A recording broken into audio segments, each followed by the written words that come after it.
ఇంతకుముందు చందు ఫ్రెండ్ ఒక medical shop దగ్గర ఆగుతాడు కదా, అక్కడ తను కాండం కొని చందుకి ఇచ్చి ఉంటాడు.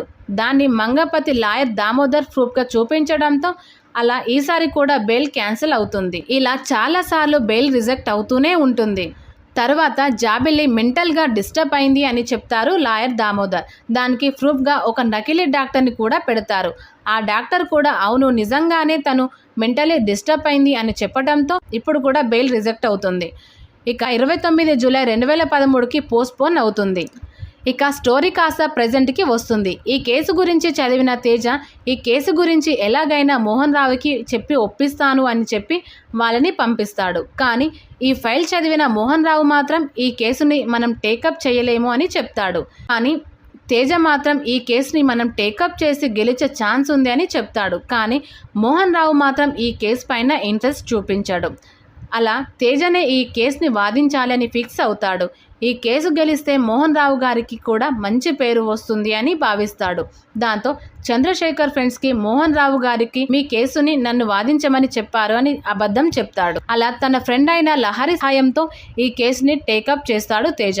అలా కోర్టుకి వెళ్ళిన తేజని చూసిన జడ్జి గారు ఈ కేసులో ఈరోజే ఫైనల్ వాయిదా, ఇప్పుడు వచ్చి ఈ కేసుని వాదిస్తాను అంటున్నావా అని అడగటంతో తనకి ఒక ఛాన్స్ ఇస్తే చంద్రశేఖర్ తరపున ఎలాంటి మిస్టేక్ లేదు అని ప్రూఫ్ చేస్తాను అంటాడు. దానికోసం నాకు కొంత టైం కావాలి అని అడగటంతో జడ్జి గారు ఓకే అని చెప్తాడు. అలా తేజ క్రాస్ ఎగ్జామినేషన్ కోసం అన్ని ప్రూఫ్స్ కలెక్ట్ చేసుకొని జడ్జి ముందు పెడతాడు. సూర్యతేజ చందు ఫ్రెండ్ అయిన కిట్టును పిలిచి అసలు ఆ కాండోమ్ని ఎందుకు తీసుకున్నావు అని అడుగుతాడు.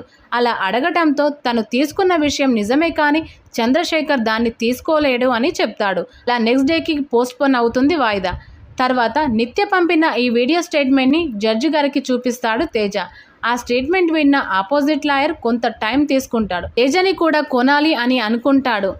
అలా మంగపతిని గెలుస్తాడు అని అనుకునేలోపు ఈ తేజ రావటంతో మంగపతి కోపంతో ఏమనలేక తేజని కొనేయాలని అనుకుంటాడు. కానీ తేజ ఎక్కడ తగ్గకుండా తన స్టైల్లో తను కేసు చూసుకుంటూ వెళ్తాడు. నెక్స్ట్ డే వాయిదాలో మంగపతి లాయర్ అయిన దామోదర్ చూపించిన వీడియో స్టేట్మెంట్ చూసిన తేజ అలాగే చందు షాక్ అవుతారు. ఫ్లాష్ బ్యాక్ లో ఒక పెళ్లిలో చందు జాబిల్లి కలుస్తారు.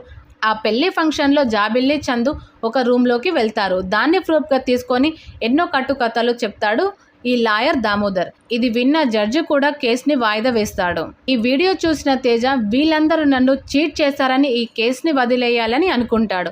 కోపం వచ్చిన తేజ కేసుని వదిలేసి ఇంటికి వెళ్ళిపోతాడు. ఎవరో ఒక లాయర్ చెప్పాడు అని మంగపతి ఇంటికి వెళ్ళి వాళ్ళ కాళ్ళపైన పడి కేసుని విత్డ్రా చేసుకోమని బ్రతిమలాడతారు చంద్రశేఖర్ ఫ్యామిలీ. కానీ ఏమాత్రం